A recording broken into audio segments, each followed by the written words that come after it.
terkait dengan kasus penembakan yang lagi ramai. Saya termasuk yang mengikuti dari beberapa media sejak kasus ini terjadi. Dan itu ada beberapa kejanggalan yang dirasakan. Kejanggalan itu pertama itu dimulai dengan miskoordinasi antara pihak BNN dengan Polres Maluku Tenggara, sehingga Polres Maluku Tenggara menyatakan secara resmi bahwa pelaku penembakan adalah orang tak dikenal. Ini miris. Bagaimana mungkin Polres itu pihak yang mengeluarkan izin, senpi, polisi maksudnya mengambil izin untuk penggunaan senpi baik kepada sipil maupun lembaga kementerian yang lain, lembaga yang lain, justru tidak ada penggunaan senpi itu. Artinya tidak ada koordinasi. Itu yang pertama, kejanggalan yang pertama. Yang kedua, jarak dari kasus penembakan sampai dan dengan prarekonstruksi.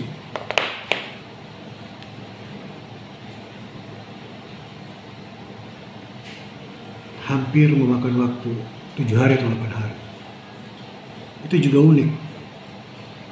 Kejadian terjadi di Jalan Pahlawan Revolusi. Saya pernah tinggal di Jalan Pahlawan Revolusi. Jadi saya tahu kondisi di situ. Setiap pagi itu petugas kebersihan pasti sapu di situ.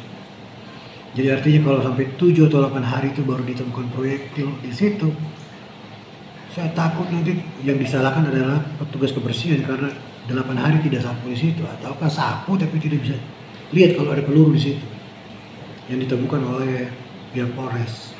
Ini juga janggal. Yang ketiga,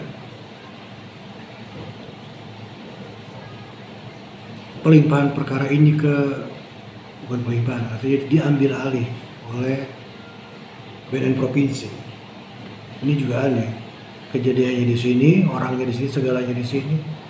BNN itu isinya juga polisi, tentara dan ASN, penyidik lah. Kalau dia pegang KUHAP, penyidik, dan dia dikasih kewenangan untuk bertindak selayaknya polisi, dia menggunakan KUHAP. Masa dia tidak tahu kalau nanti barang bukti itu akan diambil, akan disita dan akan diperiksa? Timbul pertanyaan baru, kenapa harus ke Ambon? Dan salah satu juga yang agak janggal itu adalah jawaban dari pihak BNN provinsi kepada Polres Maluku Tenggara yang menyatakan bahwa kurang lebih dia bilang senpi itu belum bisa diserahkan mengingat dasar hukum yang digunakan adalah Undang-Undang Perbendaharaan Negara pasal 50 tentang benda bergerak dan tidak bergerak yang tidak boleh disita.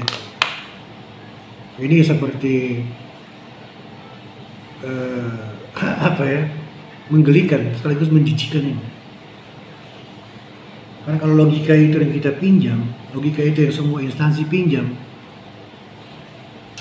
Ini contoh, ada orang PNS misalnya ASN punya musuh, dia pakai kendaraan dinas, dia tabrak orang kasih mati di jalan. Kasusnya tidak pernah bisa disidangkan. Karena begitu mau disita barangnya, semua orang akan bilang pasal 50 Undang-Undang Perbendaharaan Negara ini tidak bisa disita. Padahal kalau kita googling ya, karena saya juga baca ini, akhirnya saya googling barang-barang hukum-hukum teori-teori itu. Jadi ternyata undang-undang itu bicara tentang penyitaan dalam konteks perjanjian uang prestasi, bukan urusan pidana. Sejak kapan penyidik tidak boleh disidik? Ada apa ini? Dan kenapa senpi itu, berpikir lama-lama kenapa senpi ini belum diserahkan? Karena mungkin begitu senpi itu diserahkan, faktanya akan lain. Senpi itu seperti mobil, punya nomor rangka, punya nomor mesin, di STNK itu ada pemiliknya siapa. Jadi bisa jadi kalau misalnya terjadi tabrakan, tinggal dicek plat nomor ini yang punya siapa. Misalnya tabrak lari, oh ya ini yang punya ini, cari orangnya, tangkap. Tapi bisa jadi STNK itu atas nama orang lain, tapi yang mengendarai mobil itu adalah orang lain. Publik akhirnya jadi berpikir asumsi yang macam-macam. Yang tadi hal tadi, saya pikir ini sangat segeralah BNN. Satu lagi, misalnya tadi saya lihat di 12 News ada pernyataan dari Kepala BNN itu siap bertanggung jawab apabila salah. Sebagai jawaban lip service, saya pikir itu ya bisa diterima sebagai jawaban lip service. Tapi kalau aturannya BNN, salah betul itu diuji di majelis etik. Sejak kapan BNN melakukan sidang etik? Kalaupun sidang etik itu berjalan, tentu masyarakat tidak percaya. Karena aturan internal BNN itu bilang, kalau dibentuk etik di tingkat satuan kerja, saat kerja adalah BNN, dalam hal ini BNNK Kota Tua, maka majelis hakimnya etik itu nanti yang jadi ketua majelis hakimnya itu adalah kepala BNNK Tua. Sekretarisnya adalah salah satu orang yang struktur yang kepangkatannya di bawah kepala BNNK Tua, dan atasan langsung dari pelaku yang diduga melakukan pelanggaran etik. Dari sekian lama waktu berjalan ini, sikap yang ditunjukkan BNNK Tua kepada publik, lalu kita mau percaya kalau nanti sidang itu berjalan transparan, tidak ada konflik kepentingan. Yang terakhir saya mau bilang, BNN ini secara struktur kelembagaan itu agak aneh, masih harus diperbaiki. Sebagai penegak hukum misalnya, polisi kalau salah tuh ada Dumas, ada Propam, ada Kompolnas. Begitu juga jaksa kalau salah ada komisi kejaksaan. Begitupun hakim kalau salah itu ada komisi yudisial. Kalau BNN bagaimana?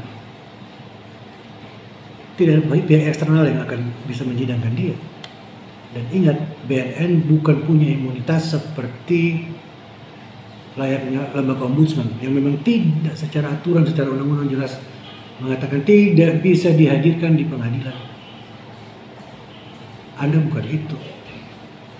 Jadi akhirnya lama-lama kita berpikir kalau begini caranya kacau. Makanya ada usulan dari salah satu anggota anggota DPR Pusat Senayan minta agar kewenangan pemberantasan itu dikembalikan saja ke Polri, supaya dalam kasus ini misalnya kalau polisi tembak orang itu tindakan polisionil itu bebas saja jalan, tidak apa. BNN kan tidak, BNN dibatasi, hanya boleh menggunakan senpi ketika itu mengancam jiwa, mengancam nyawa dari petugas. Pertanyaannya, kalau kita breakdown ke kasus ini kemarin, dari sekian banyak keterangan saksi dan prarekonstruksi yang dijalankan, satu menghadap ke Ejam, satu menghadap ke arah Wadek, satu di kanan jalan, satu di kiri jalan. Tolong dijelaskan pada posisi yang mana kedua orang yang menaiki motor yang ditembak ini membahayakan jiwa dari petugas BNN. Saya pikir yang terancam di situ kan kehidupannya kan hanya rumput-rumput yang ada di situ.